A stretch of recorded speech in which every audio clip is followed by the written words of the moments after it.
I was thinking about this. Usually when you stand in line for a really highly exclusive nightclub, you just kind of accept that there's this architecture of authority at play. Right, like you know the rules before you even show up. Exactly. There's a velvet rope, and behind that rope is a bouncer, and it's usually someone, very intimidating with a clipboard. Oh yeah, just making those snap judgments about everyone. Yeah. They basically decide who has the right look, the right shoes, or just that right indefinable vibe to actually be allowed inside. Can you just accept the authority of that clipboard, right? You do. Even if you suspect the whole system is completely arbitrary, the entire group waiting out there in the cold collectively buys into the illusion. The illusion that the bouncer has. Like some objective criteria for coolness. Precisely. I mean, you might be wearing an outfit you genuinely love, but if the bouncer shakes her head and says no, well, you're out. The judgment is just binary and it's final. It is, and it really makes you second-guess your own taste.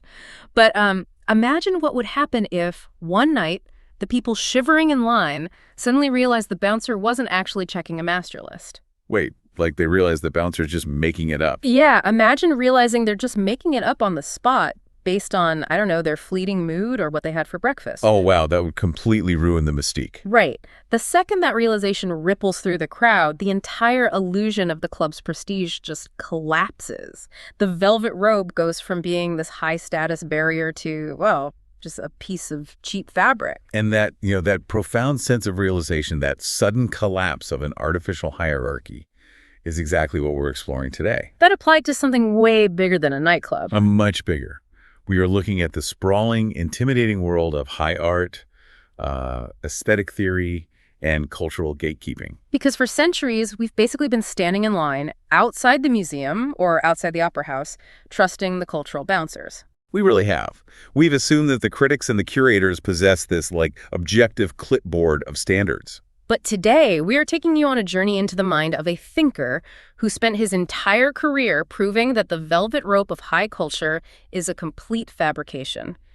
We are diving deep into the work of John Carey. John Carey. He lived from 1934 to 2025, and he was an emeritus professor of English at Oxford. Now, when you hear Oxford professor, it's very easy to imagine a stuffy academic fiercely defending the ivory tower. Right, like sipping sherry and just looking down on popular culture. Exactly.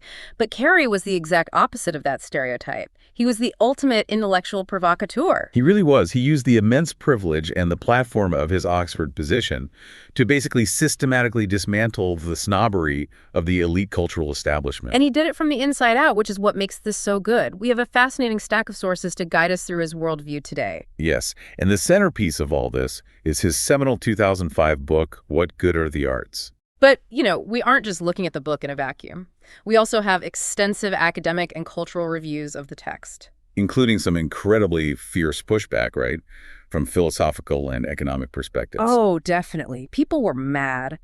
And we also have comprehensive summaries of the overarching themes that really defined his 6-decade career. So our mission for you in this deep dive is to explore Carey's overarching philosophy and unpack his rigorous deconstruction of artistic value.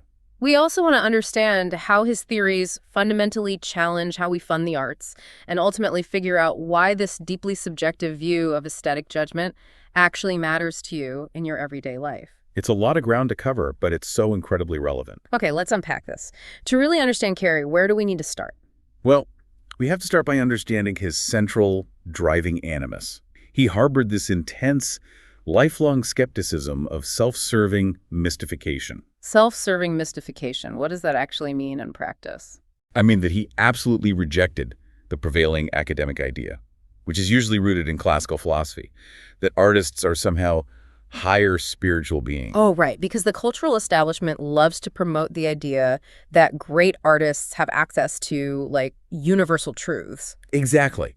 They act like artists operate on a higher plane of reality, and that the rest of us just lack the sensitivity to see it. And Carey just wasn't buying that. Not at all. He viewed it as a dangerous, self-aggrandizing myth. His whole overarching theme was a relentless campaign to validate the genuine tastes of the general public. He wanted to validate the public against the dictations of an elite minority. And to understand the impact of his book when it was published in 2005, we have to look at the cultural environment of the early 2000s. The timing is so crucial here. It really is. The intense culture wars of the 1990s were kind of fading, but the massive questions about the dividing line between high culture and low culture were left completely unresolved. And the art world at that specific time was completely dominated by phenomena that left the general public utterly baffled. Yeah, you had the rise of the young British artists, heavily promoted by the advertising executive Charles Saatchi. And you had the annual controversy surrounding the Turner Prize. Oh, the Turner Prize, Yeah. where, unmade beds and preserved sharks were winning massive cash awards. Right.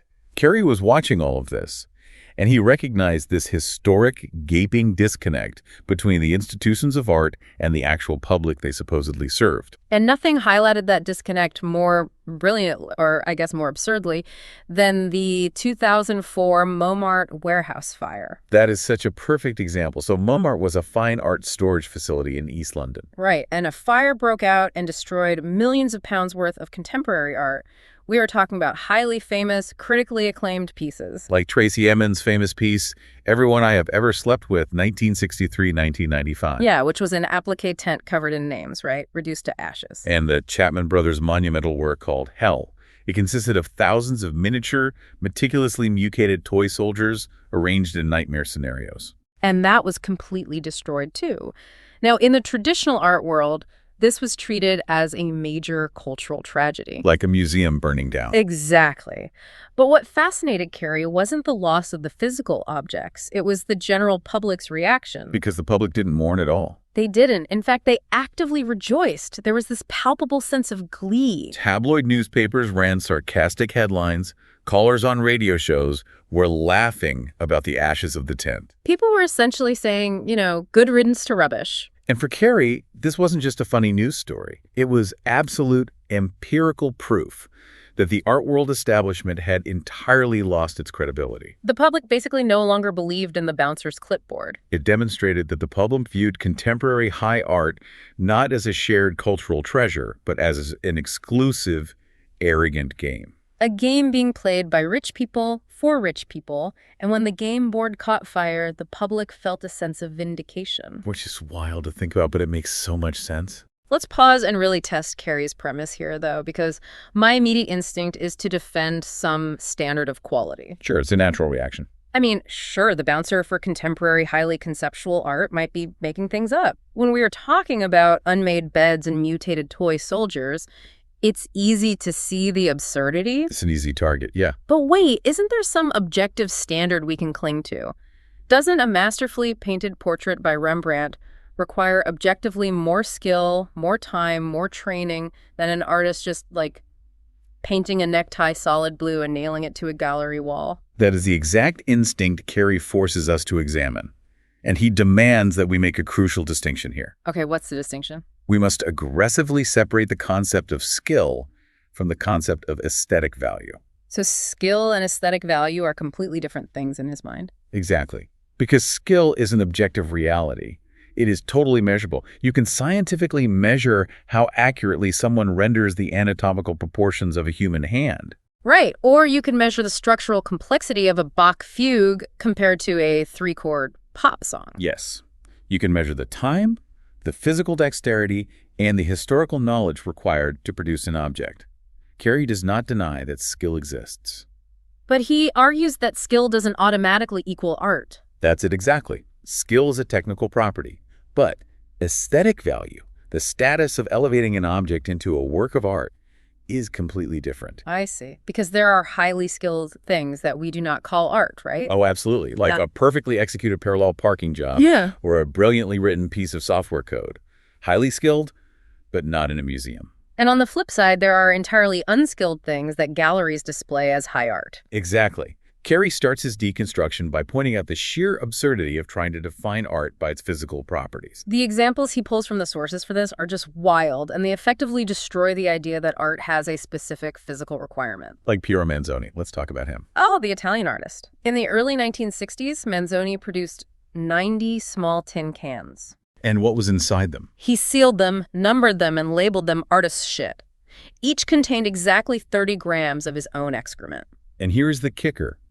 Major institutions, including the Tate Gallery, actually purchased them. It's unbelievable. Or consider the French artist Yves Klein, who held an exhibition in Paris called The Void. Which consisted of a completely empty gallery painted white. Yes.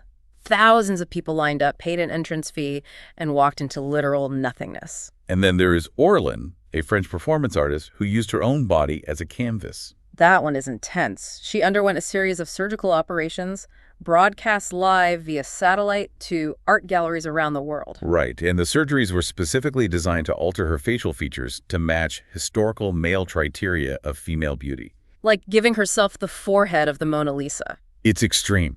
But when you look at those examples, a tin of excrement, an empty room, and facial reconstructive surgery, it becomes logically impossible to identify a common physical denominator. You literally cannot say art is a canvas with paint on it or art is a sculpted piece of marble. So if the physical properties of the object cannot tell us what art is, where do we look? Well, Carey turns to the dominant aesthetic philosophy of the late 20th century, which was championed by the American philosopher Arthur Danto. Because Danto recognized this physical problem and proposed a solution. And his solution was that what makes something a work of art isn't how it looks, but rather its relationship to the art world. Right. So let me make sure I understand Danto's theory.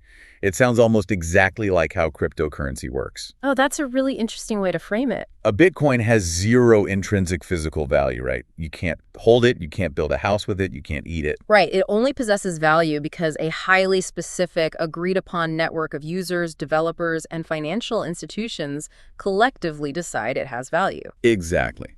If the network says this string of digital code is a Bitcoin, it is.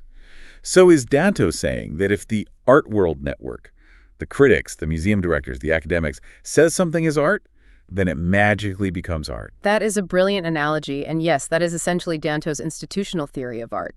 Danto argued that an object becomes art when it is enfranchised by the theories and the historical context provided by the art world. But Carey utterly rejects this solution, doesn't he? He does. He argues that Danto isn't actually solving the philosophical problem. He's just substituting one arbitrary authority for another. Instead of a divine standard, we now have a bureaucratic standard. Exactly. The critics have basically become the new priesthood.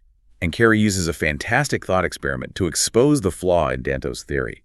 He asks us to imagine a scenario involving Pablo Picasso. Okay, set the scene for us. Imagine Picasso, near the end of his life, takes a regular necktie and paints it a specific shade of blue.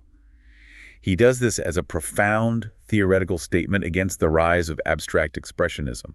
Okay, so a famous artist making a deliberate statement. Right. Now imagine a young child, entirely by coincidence, finds an identical necktie and paints it the exact same shade of blue. But the child is doing it simply because they want to make something pretty for their father. Exactly.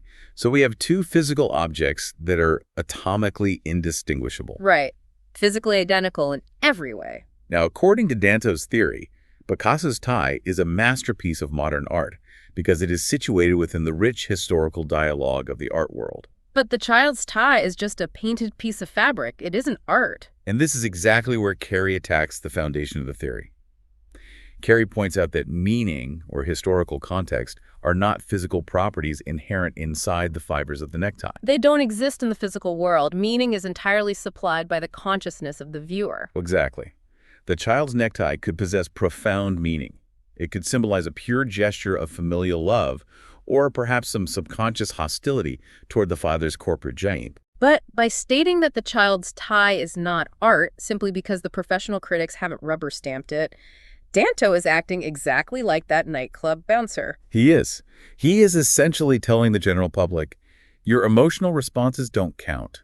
Your meaning doesn't count. Only the experts' theories have the power to bestow the title of art. And the sheer arrogance of that reliance on experts is perfectly captured in one of my favorite anecdotes from Carey's work. Oh, you mean the Aaron Barshak incident? Yes.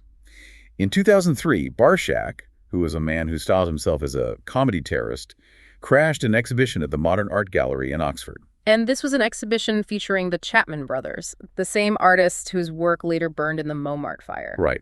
The Chapmans had purchased a series of classic original etchings by the Spanish master Francisco Goya. And what did they do to them? They superimposed crude, cartoonish clown and puppy heads over Goya's figures. And they called it an intervention, a dialogue with history. Right, and the art world just loved it. So Barshak runs into the gallery, splashes a cup of red paint onto the wall and onto one of the Chapman brothers, shouting, "Viva Goya!" And he is immediately arrested, Obviously. But during his trial, Barshak offered a brilliant defense.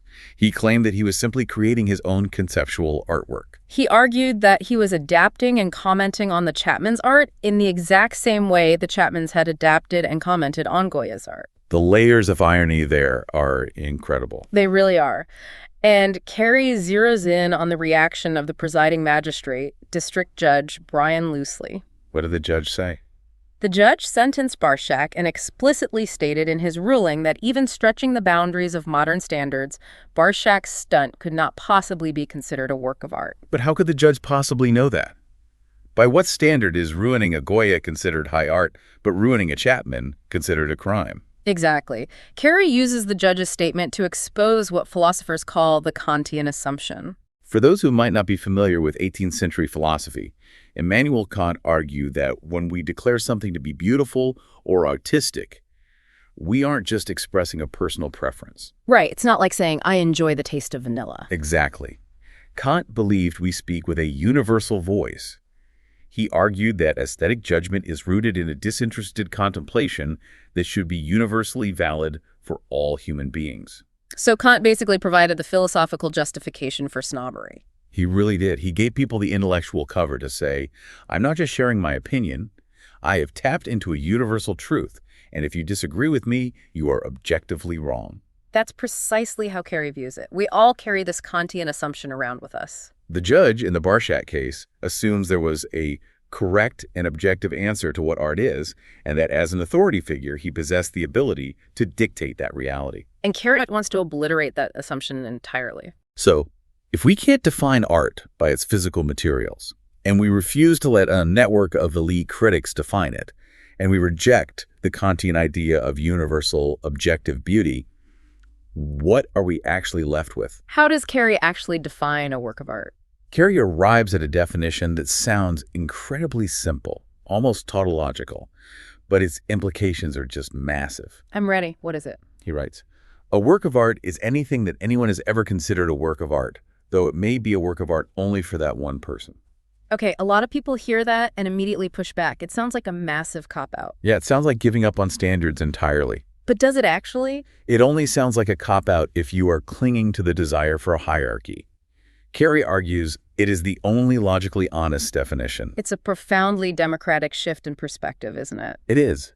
By defining art this way, Carey completely empties the term work of art of its snobbish evaluative power. So calling an object art is no longer a way of bestowing divine objective praise upon it.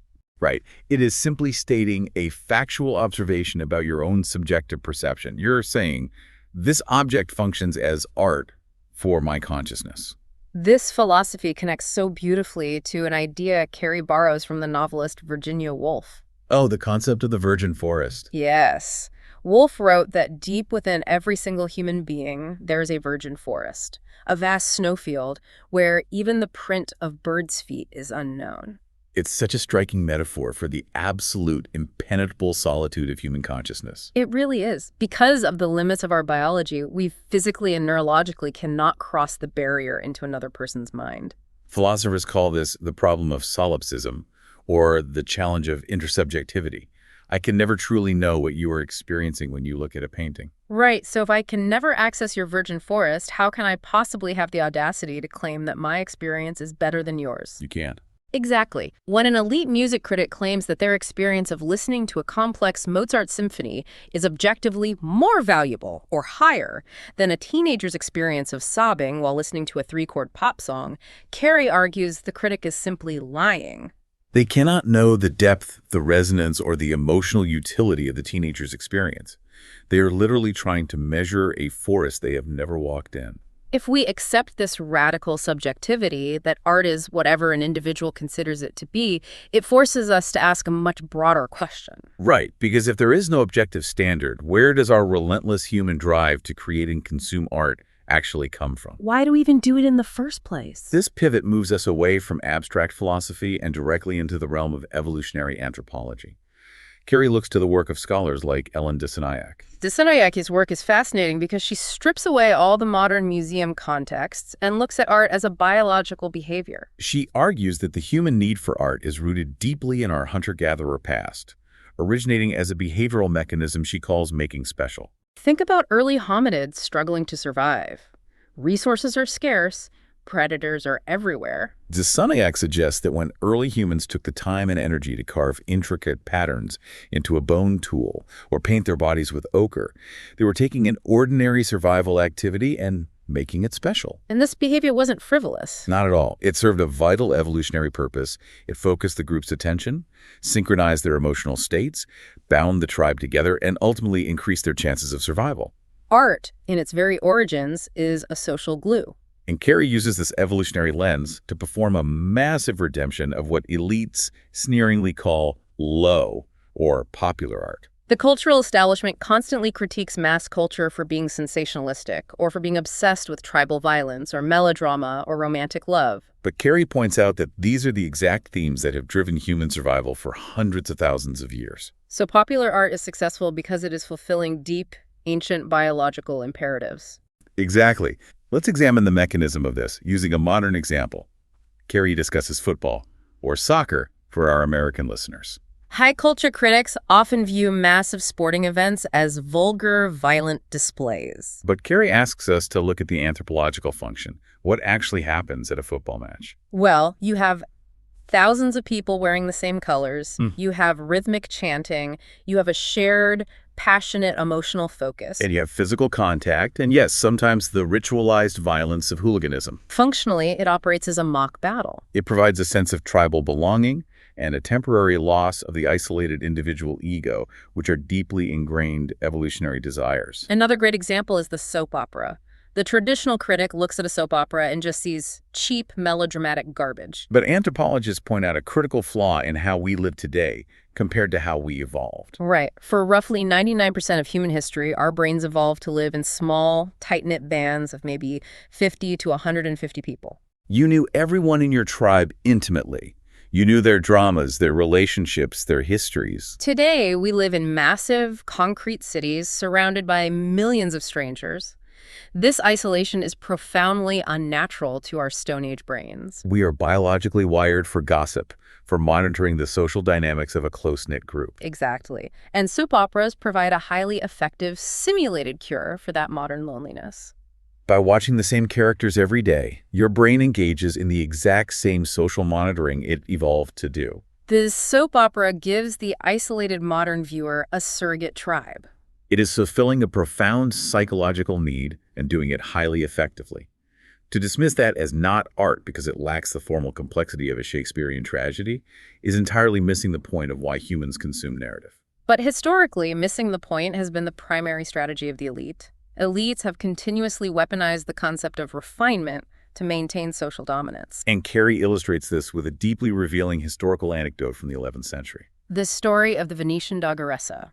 Yes, she was a Byzantine Greek princess who married the Doge, the ruler of Venice.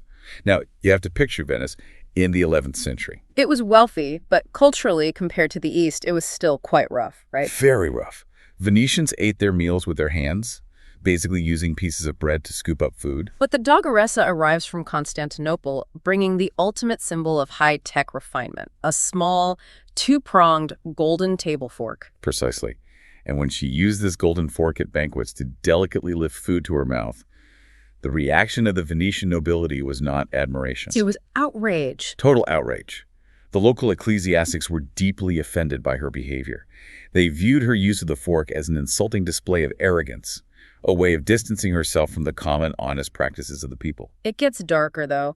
When the Dogaressa later contracted a terrible, physically disfiguring illness, what happened? A prominent theologian of the time publicly declared that her disease was a direct punishment from God. God was smiting her for the excessive, sinful refinement of using a fork. It is a stunning example of how arbitrary the markers of refinement truly are.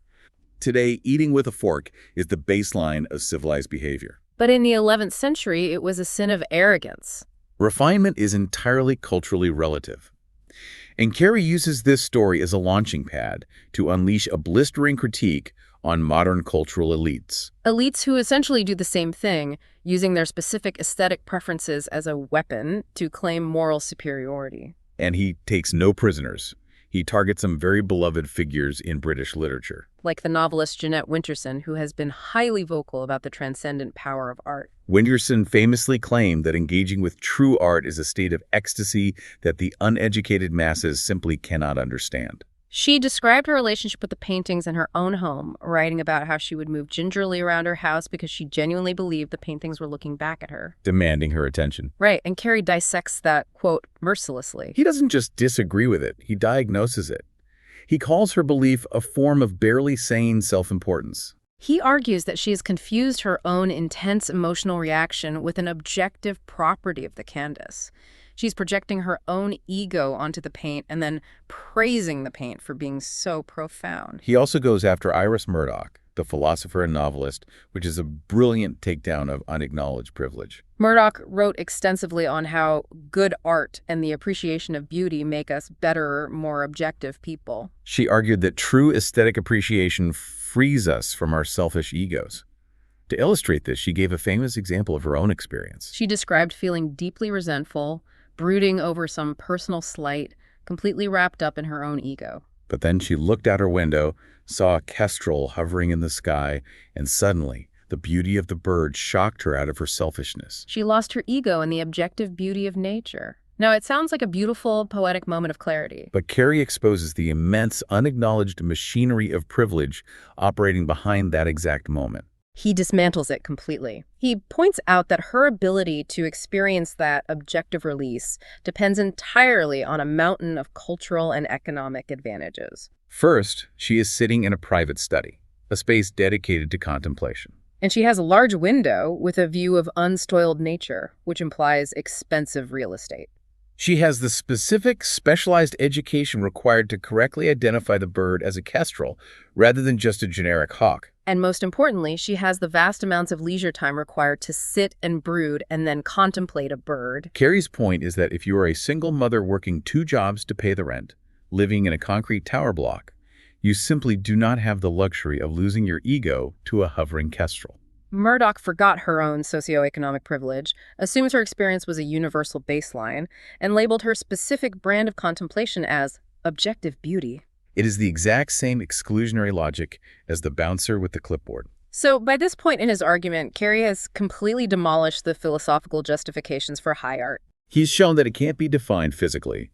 The institutional theories are arbitrary, and the claims of spiritual superiority are rooted in class privilege. But this leads to an inevitable pivot. If art is just a subjective, evolutionary mechanism for making special, and if our philosophical theories are full of holes, what about science? Right, because we live in an era of incredible technological measurement. Can't scientists just hook people up to brain scanners and give us the objective standard that philosophy failed to provide? Carey anticipates this exact pivot. There is a deep human desire to find a quantifiable scientific anchor for our values. But Carey provides a deeply skeptical, highly rigorous takedown of the entire field of neuroaesthetics. He argues that trying to map the objective value of art using brainwaves is a fundamental category error. Let's look at how he takes apart the work of Semir Zeki. Zeki is a prominent neurologist who attempted to explain the greatness of visual art through brain function. Zeki claimed that great artists, like the Dutch master Johannes Vermeer, are essentially intuitive neurologists. His theory was that the brain is constantly trying to distill the chaotic visual information of the world down to its essential features. Zeki argued that a Vermeer painting is universally recognized as great because it successfully approximates the brain's Platonic essences of a visual scene. We should probably define that term clearly. When Zeki references Platonic essences, he is pointing back to the ancient Greek philosopher Plato. Plato famously argued that the physical world we live in is just a shadow of a higher reality. He believed there is a realm of perfect ideal forms. Like the essence of a chair, the essence of beauty, the essence of a horse. Everything on earth is just a flawed physical copy of that perfect essence. Zeki is essentially arguing that the brain contains these idealized templates, and great art perfectly activates them. But Carey spots the glaring logical flaw in this theory immediately. He asks a devastatingly simple question. If Vermeer is a genius because he strips away the noise and captures the universal essence of a domestic scene, Why do we value his specific paintings for their absolute, irreplaceable uniqueness? It's a brilliant contradiction. If the goal of art is to hit a universal template, then every successful painting of a woman reading a letter would look exactly the same because they are all aiming for the identical essence. But we don't value Vermeer because he is generic. We value him because his treatment of light, his specific textures, his unique compositional choices cannot be found anywhere else. Furthermore, Carey points out that Zecchi's theory forces him into an absurd corner. Zecchi actually concludes that unfinished artworks, like Michelangelo's unfinished slaves, are neurologically better than finished artworks. And why is that? Because the lack of detail supposedly allows the viewer's brain to project more essence onto the raw stone. Carey exposes this as a massive leap of logic disguised as science. Carey also critiques the work of V.S. Ramachandran, another giant in the field of neuroscience. Ramachandran tried to explain our response to art by comparing it to something called the peak shift effect, which is a behavioral mechanism observed in animal testing. The mechanism of the peak shift effect is fascinating. Imagine you are training a rat in a laboratory. You teach the rat that every time it approaches a standard rectangle, it receives a food pellet. The rat learns this association perfectly. But then, the researchers present the rat with a choice: the original rectangle and a new, much longer, more exaggerated rectangle. And the rat will actually respond more enthusiastically to the exaggerated rectangle than the original one it was trained on. Its brain is wired to respond to hyperstimuli. And Ramachandran argues that this is the biological mechanism behind all art. He suggests that all art is essentially a neurological caricature. Think about a political cartoon. If you draw a caricature of a politician with slightly large ears, and you exaggerate those ears to massive proportions, the viewer's brain will actually recognize the politician faster. And with a stronger neurological response than if they were looking at a photorealistic portrait. The caricature hijacks the visual wiring. Ramachandran says Rembrandt, Picasso, even ancient Indian sculptures are all just utilizing this peak shift effect to trigger hyper-responses in the brain. Now, Carey does not dispute the neuroscience behind the peak shift effect. He maintains immense respect for the scientific method. But he insists on a fundamental philosophical distinction that scientists often blur. What's fascinating here is if you put someone in an fMRI machine and show them a Rembrandt, and the pleasure centers of their brain light up like a Christmas tree, what have you actually proven? You've proven they like the painting. Exactly. You've proven the mechanics of their reaction. You have measured the release of dopamine. Science is unparalleled at describing the physical reality of what is happening in the body. But science cannot bridge the gap to the ought. A brain scan cannot answer the philosophical question of whether the pleasure someone gets from Rembrandt possesses more objective moral or aesthetic value than the pleasure someone else gets from a perfectly crafted pair of shoes. So if an fMRI machine can only tell us the mechanics of pleasure, but can't definitively prove that high art is objectively good, we inevitably start looking for other justifications. We think, okay, maybe it doesn't hit a magical greatness center in the brain, but it must have some utilitarian function. Doesn't looking at great art make us better people? And that profound assumption leads us into Carey's examination of art and morality. We have this deep-seated, almost unquestioned societal belief that exposing people to high art improves their character. We believe it makes them more empathetic, more civilized, more ethical. But Carey argues that this entire concept is a massive philanthropic illusion, and he traces its origins back to the 19th century as a highly effective tool of social control. He looks at the Victorian era in Britain, specifically figures like the writer Charles Kingsley and the politician Sir Robert Peel. These were powerful men advocating for the construction of public art galleries and museums aimed specifically at the working class. Now, a naive reading of history would say, look how generous they were. They wanted to share beauty with the poor. But Carey reads their actual letters and parliamentary speeches. Their justifications were entirely pragmatic and deeply cynical. They weren't trying to trigger spiritual awakenings in the urban poor. They were terrified of the working class. They were living in the shadow of the French Revolution and the rise of the Chartist movement. The elites believed that if they could herd the poor into museums to look at serene, high-culture paintings, the masses would become more docile, more refined, and critically less likely to riot. Less likely to drink and steal the property of the rich. It was a comfortable fiction for the wealthy. It allowed them to feel like benevolent philanthropists, pacifying the masses with culture, without actually having to do the hard work of redistributing wealth. Or improving sanitation or raising wages. But what about the actual data? Surely, over the last century, we've gathered some evidence that arts education improves moral character. Carey dives into the empirical research, and the findings are stark. He cites the work of Elliot Eisner, a major scholar of arts education at Stanford. And the massive comprehensive psychological surveys conducted by Hans and Shulamith Kreitler. They analyzed decades of rigorous research attempting to link arts education to moral improvement. And what they found was a void. There is absolutely zero empirical evidence that exposure to high art or even active arts education produces any measurable positive changes in moral behavior.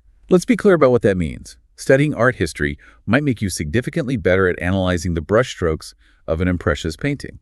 It might improve your historical knowledge, but it does not make you a kinder neighbor. It does not make you more likely to give to charity. It does not make you a more ethical person. To explain the actual function of aesthetic taste in society, Carey relies heavily on the work of the renowned French sociologist Pierre Bourdieu. In the 1960s, Bourdieu conducted massive granular surveys of French citizens, tracking their economic status, their education, and their aesthetic preferences in music, art, and food. And Bourdieu's conclusions were devastating to the idea of pure aesthetic appreciation. Absolutely. Bourdieu proved that aesthetic taste functions primarily as a mechanism of social stratification. It is a class marker. He coined the concept of cultural capital. Just as financial capital allows you to buy goods, cultural capital allows you to navigate elite social circles and secure high-status jobs. Knowing which wines to order, which avant-garde films to praise, which difficult novels to read, as Bourdieu famously put it, taste classifies the classifier. Carey points out how philosophers have historically used their taste to explicitly signal their superiority over the lower classes. He uses the example of Arthur Schopenhauer. Schopenhauer openly despised Dutch still life paintings, specifically those incredibly detailed, realistic paintings of oysters, bread, and fruit. And why did he despise them? Because Schopenhauer argued they appealed to the vulgar, animalistic physical appetite. He believed true art required pure, disinterested intellectual contemplation. But think about the mechanism of that judgment. What Schopenhauer is really saying is, I am so wealthy, so secure in my environment, that I do not need to think about my next meal. I am free from the biological panic of starvation. Therefore, because I can look at food without wanting to eat it, my aesthetic experience is superior. It is pure class snobbery disguised as aesthetic philosophy. And Carey goes even further, bringing in the research of Margarita Lasky. Lasky studied people who report experiencing intense, transcendent ecstasy in front of works of art. We all know people who claim to have religious experiences at the opera or while looking at a Rothko painting. But Lasky found that feeling aesthetic ecstasy has absolutely no correlation with altruism. In fact, it often functions as a moral anesthetic. Exactly. It can actually make people worse. Because they feel so spiritually elevated by their encounter with high art, they begin to view normal, mundane human concerns as trivial distractions. Like poverty, sickness, or inequality. Carey gives a chilling, extreme example of this detachment. The American oil billionaire John Paul Getty. Getty spent hundreds of millions of dollars hoarding antiquities and masterpieces in his private fortress museum. He surrounded himself with the pinnacle of human creativity. And at the exact same time, he went on record, in writing, referring to the vast majority of the human race walking down the street outside his compound as barbarians. He genuinely believed that because they did not possess the refinement to appreciate his art collection, they were a lower order of species. It perfectly illustrates Carey's terrifying point. An obsession with aesthetic refinement can easily coexist with, and even actively foster, a profound contempt for humanity. This brings us to a really uncomfortable question. If high art doesn't make us morally better, and its historical function has largely been about class segregation, does it at least connect us spiritually? As organized religion has declined in the West, hasn't high art stepped into that vacuum to become a sort of secular religion for modern people? Look at how museums are built. They look like grand temples. We speak in hushed tones inside them. That is the precise dynamic Carey tackles next, he asks. Can art be a religion? And his answer is a resounding, definitive, and urgent no. He argues that elevating art to the status of a religion is not just philosophically incorrect, it is incredibly dangerous. When you create a value system that worships inanimate objects, you inevitably create an environment where human life is devalued. And to prove this point, Carey uses the most extreme, undeniable historical example of the 20th century. Now, We need to be very clear here for the listener. We are strictly relaying Carey's historical analysis of how aesthetic ideology functions, drawing heavily on the research of the historian Frederick Spotts. We're not making any partisan political comparisons, but we must look at the historical reality of Adolf Hitler. For decades after World War II, it was comforting for Western intellectuals to dismiss Hitler's interest in art. The narrative was that he was just a failed, talentless painter with a preference for kitschy, sentimental landscapes. It allowed the art world to distance itself from his atrocities. But Frederick Spotts' rigorous historical research demolished that comforting myth. Spotts demonstrated that Hitler possessed a fanatic, deeply serious, and highly educated devotion to aesthetics, classical music, and monumental architecture. Carey explores the terrifying paradox of how Hitler's absolute worship of high art coexisted perfectly with his genocidal totalitarianism. Hitler actually viewed normal, mundane human beings as an infection. He used the horrific phrase planetary bacilli. He believed human life was cheap and expendable, but he treated a Wagner opera or a classical building with profound religious reverence. He viewed the creation of eternal, monumental art as the highest possible justification for a civilization, far more important than the lives of the individuals within it. Now, Carey is incredibly careful and explicit in his text. He is absolutely not claiming that all art lovers are latent fascists. That would be absurd. But he is relentlessly pointing out that the underlying ideology of art worship contains the dormant seeds of a terrifying disregard for human life. The deeply held belief that a painting or a symphony is the highest possible achievement of the human spirit, more important than mundane human suffering.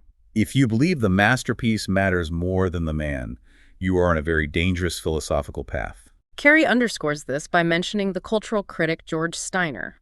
Steiner famously suffered profound existential despair over the realization that the Holocaust was engineered and executed in the very heart of European high culture. He noted the chilling reality that a Nazi concentration camp commander could read Goethe's poetry and play Bach beautifully on the piano in the evening, and then orchestrate mass murder the very next morning. High culture provided zero moral defense against barbarism. Carey even brings up the lingering anecdote of the Vienna Philharmonic.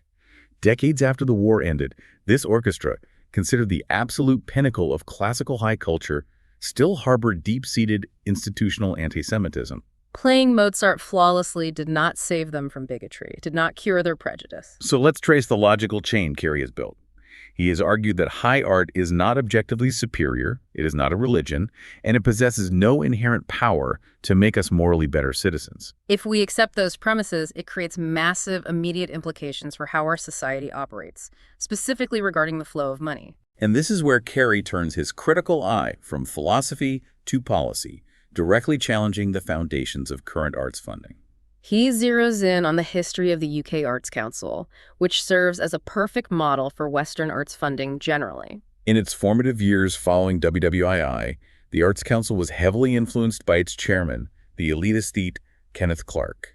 And under Clark's leadership, the council made a very deliberate ideological decision about how public money should be spent. They chose to funnel millions of pounds into what they explicitly called powerhouses, institutions like the Royal Opera House and the National Theatre. The logic was totally top-down. The council believed their duty was to fund absolute professional excellence at the very top. And then broadcast that elite art down to the masses who would sit quietly as passive consumers and absorb its refining influence. They explicitly prioritized funding these massive, expensive venues over funding widespread amateur community participation. Carey views this policy as a tragic misallocation of resources.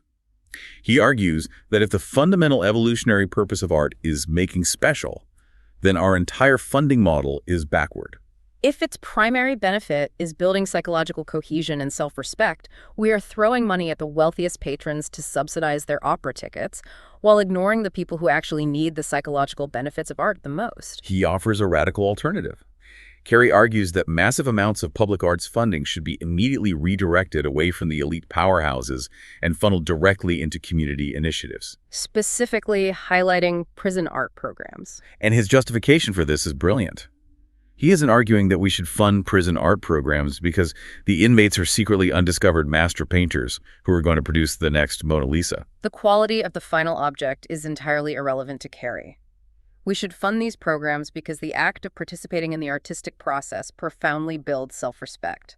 The discipline required to learn an instrument, the vulnerability of self-expression, the creation of internal standards of success.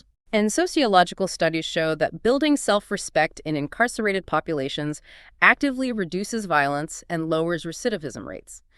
It has a tangible, utilitarian benefit to society. He's fundamentally arguing that society shouldn't prioritize passive art worshippers sitting in plush velvet seats in London. Society should prioritize active art makers, finding agency and dignity in their own communities. As you can imagine, when Carey published a book calling for the defunding of the Royal Opera House in favor of subjective relativism in prison programs, the backlash from the establishment was fierce. We have to look at the reviews, because they really test the limits of Carey's logic. Let's start with the philosophical pushback from Hayden Ramsey. Ramsey's review engages with Carey's text very respectfully, but he identifies a major structural flaw in Carey's strict nominalism.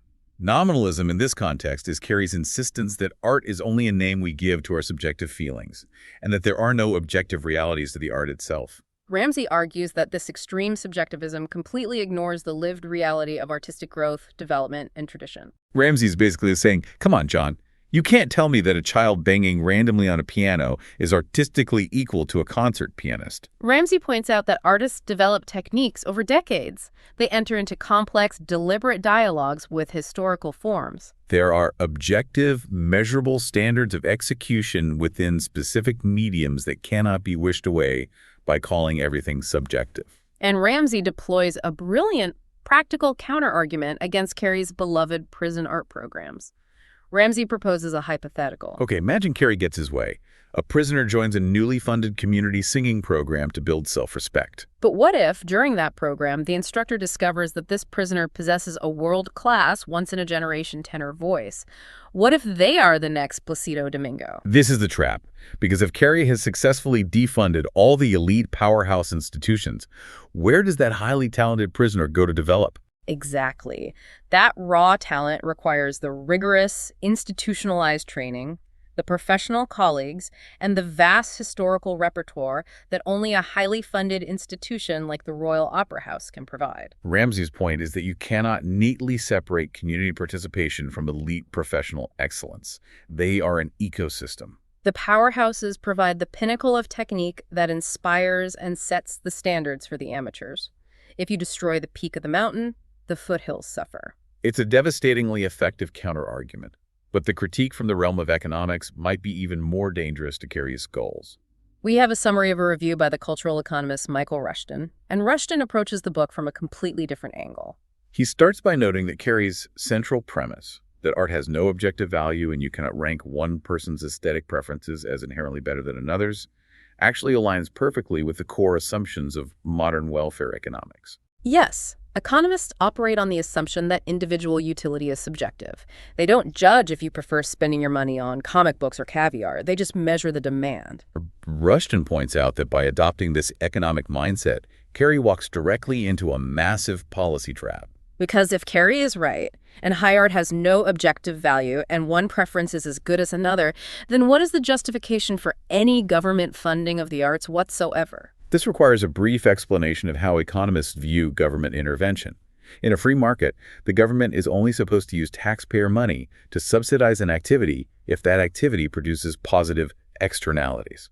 An externality is a spillover benefit to society as a whole, beyond just the people directly involved. For example, public education has massive positive externalities because a literate workforce benefits everyone, even those without children. But Carey just spent the entire first half of his book aggressively proving that high art does not make society better. He proved it doesn't improve morals, it doesn't increase altruism, and it's mostly used for class snobbery. Precisely. So Rushton asked the kill shot question.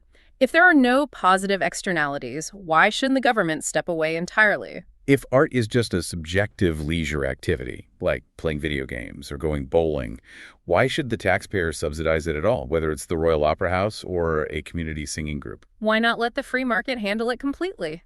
Carey's desire to democratize art ironically provides the perfect intellectual ammunition for ruthless budget cuts. It is a profound dilemma.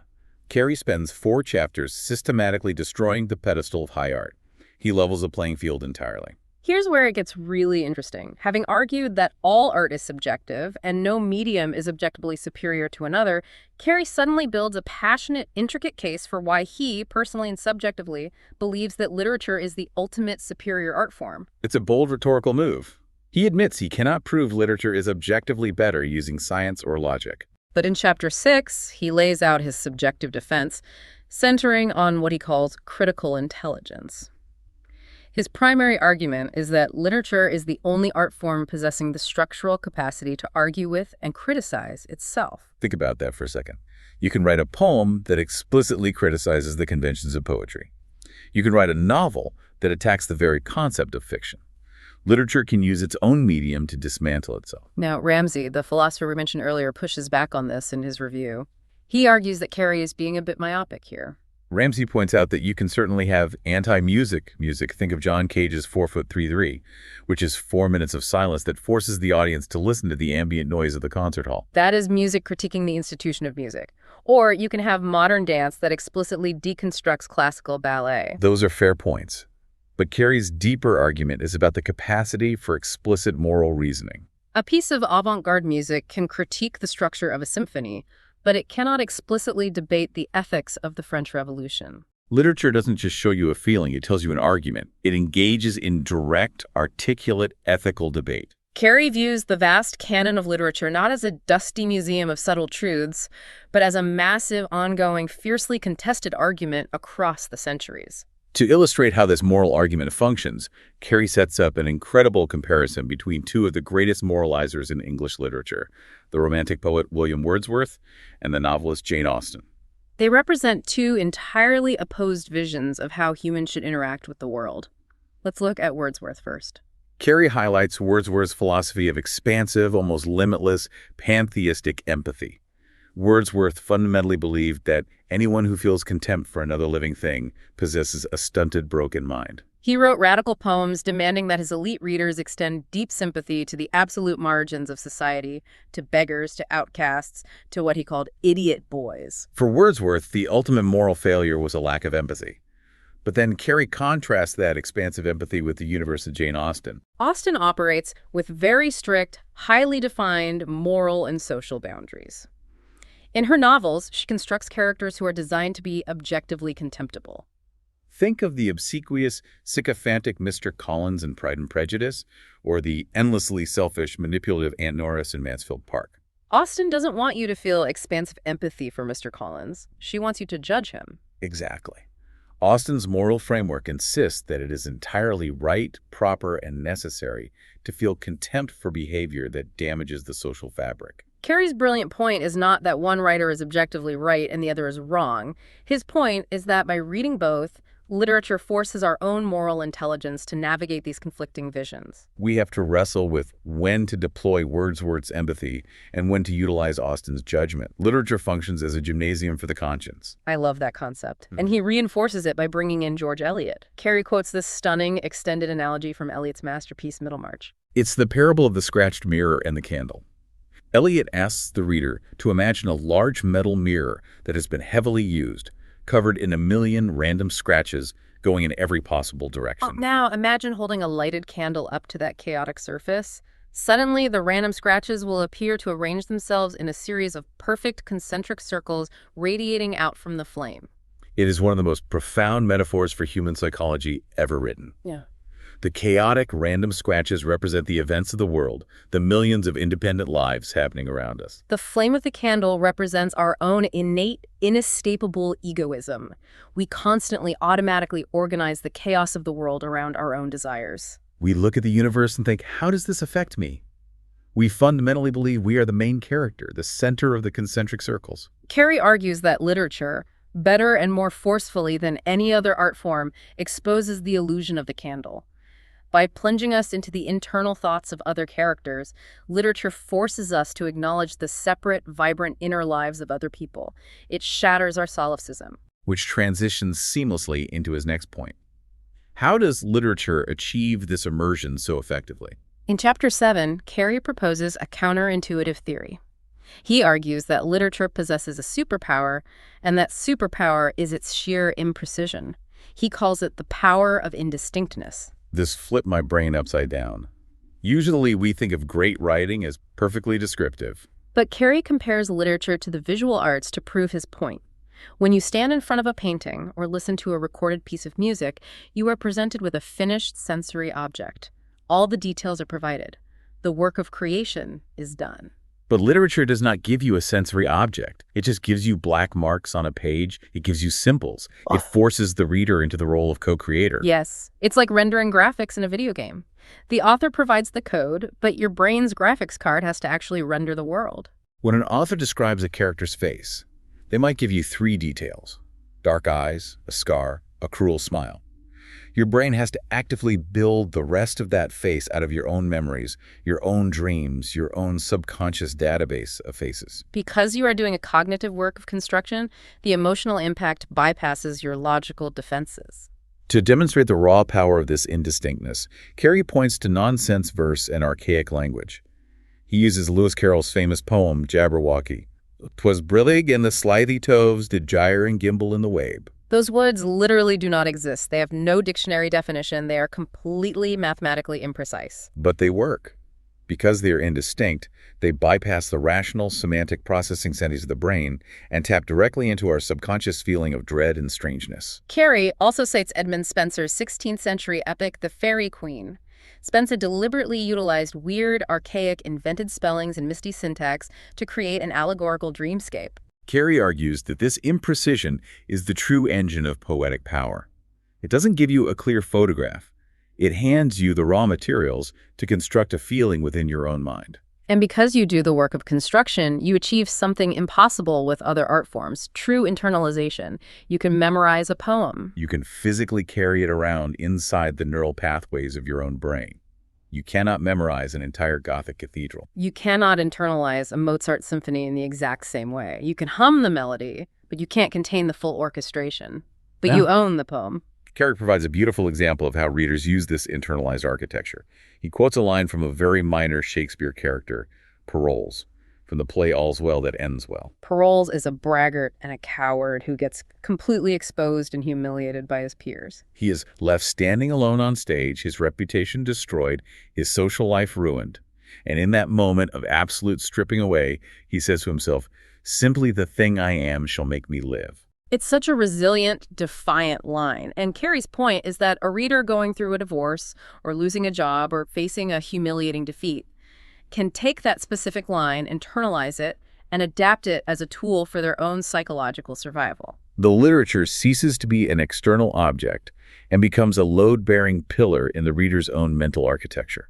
After building this deeply personal, passionate defense of why literature matters to him, Carey reaches the end of the book. In his afterword and postscript, he steps back to engage directly with his critics. And addresses some lingering questions about the legacy of his arguments. A major question he has to answer is, if there is no objective standard of greatness, why do certain artists become globally famous while others are forgotten? If the bouncer isn't checking a real list, how does the VIP section get filled? His answer is so cynical, but it makes so much historical sense. He compares the canon of art history to the fashion industry. He asks us to look at the massive rise of the American abstract expressionist Jackson Pollock in the mid-20th century and contrast it with the total precipitous decline of the Victorian classical painter Alma Tadema. Alma Tadema painted incredibly realistic, hyper-detailed scenes of ancient Rome. In his day, he was the most highly paid, famous artist in the world. Today, he is largely forgotten. Pollock drips paint onto a canvas and becomes a global icon. Carey argues this shift has nothing to do with art progressing or Pollock being objectively better at capturing truth. It is driven entirely by massive geopolitical and social forces. After World War II, America emerged as the dominant global superpower, and superpowers require cultural dominance to match their military dominance. America needed a world-class avant-garde artist to project its vitality against Soviet realism. The institutions elevated Pollock to fulfill a geopolitical need, much in the same way America projected its cultural dominance globally through the export of baseball caps and Coca-Cola. Claiming that Pollock's drips are objectively, eternally superior to Alma Tadema's marble columns is, to Carey, exactly like claiming a baseball cap is objectively, eternally superior to a 19th century felt hat. It's not a measure of truth, it's just a shift in the prevailing wind of social dominance. Carey also uses the postscript to issue a devastatingly funny factual rebuttal to Jeanette Winterson. Remember, she was the novelist who believed her paintings looked back at her. Winterson wrote a scathing, highly publicized review of Carey's book, accusing him of being an elitist masquerading as a populist. To prove her own connection to the power of art, Winterson wrote in her review about a lecture she gave. She described preaching to, quote, more than 1,000 students about how the transcendent power of high art had saved her from a life of poverty. She portrayed herself as a prophet on a mountaintop, delivering aesthetic salvation to the masses. And Carey just calmly, methodically fact-checks her. He looks up the specific lecture hall at Oxford where she delivered that speech. He notes, very politely in the text, that the maximum fire code capacity of that specific room is 240 people. He doesn't call her a liar. He doesn't need to. He uses that small factual exaggeration to illuminate the massive self-aggrandizing delusion that underpins the entire mindset of art worshippers. In her mind, she had to be preaching to a vast multitude of 1,000 souls because she views herself as an artistic savior. The ideology requires the exaggeration. So what does this all mean as we pull all these threads together? What does this mean for you, the listener, navigating the world today? We are living in an era that Carey anticipated, but it has accelerated beyond anything he could have imagined in 2005. We live in an environment where algorithmic feeds constantly, invisibly dictate what media we consume. We're witnessing staggering wealth inequality in the contemporary art market, where single canvases routinely sell for more than the gross domestic product of small island nations. And social media has democratized the ability to be a critic, which means cultural gatekeeping is more rampant and vicious than ever before. Everyone on the internet desperately wants to be the bouncer with the clipboard. Everyone wants to define the velvet rope. But Carey's rigorous lifelong deconstruction offers a profound antidote to that anxiety. By proving that the clipboard is empty, Carey restores absolute personal responsibility and agency to your aesthetic experience. He strips away the intimidation. He proves that you cannot and should not outsource your taste to experts. There is no objective standard of beauty hiding in the sky, waiting to be discovered by a neurologist or dictated by an Oxford professor. You have to do the hard work of deciding what you value, and more importantly, why you value it. Carey forces us to be honest. He reminds us that engaging with the arts does not automatically make you a better, more moral, or more empathetic person. Simply standing in front of a masterpiece will not save your soul. But, he argues, active participation in the creative process, actually making things, singing, writing, building, rather than just passively consuming what the algorithms feed you, can provide a profound, life-saving sense of self-respect. By systematically stripping away all the religious awe, the historical baggage, and the toxic class snobbery surrounding high art, John Carey actually hands you an incredible gift. He gives you absolute philosophical permission to unabashedly love exactly what you love, whether that means sitting through a 5-hour Wagner opera, reading a trashy romance thriller on the beach, playing a hyper-violent video game, or watching a trashy reality TV show about real estate agents. If it brings you joy, if it provides a sense of simulated community, if it helps you survive the deeply unnatural, isolating condition of modern life, then it is valid. The velvet rope is an illusion. The bouncer has no power. You are allowed inside. And that leads us to a final lingering concept to mull over as we end this deep dive. Let's take Carey's premise to its ultimate logical conclusion. If art is not defined by physical materials, and if it is not defined by museum curators, if art is simply the ancient evolutionary act of making special, as Ellen de Sagnac suggests, and if its value exists entirely and exclusively within the subjective mind of the beholder, then the most vital, important artist in your life isn't hanging in the Louvre. They aren't in the Tate Modern. The truest, most impactful form of art might simply be the deliberate way you choose to arrange the furniture in your living room to make it feel safe. It might be the highly specific, careful way you chop vegetables and cook a meal for a friend who is grieving. It might be the private, utterly untranslatable inside jokes you share with your partner that no critic would ever understand. Because if we are the ultimate, undisputed arbiters of aesthetic value, and there is no bouncer checking our cultural credentials, how might we choose to make special the seemingly mundane narrative of our very own lives today?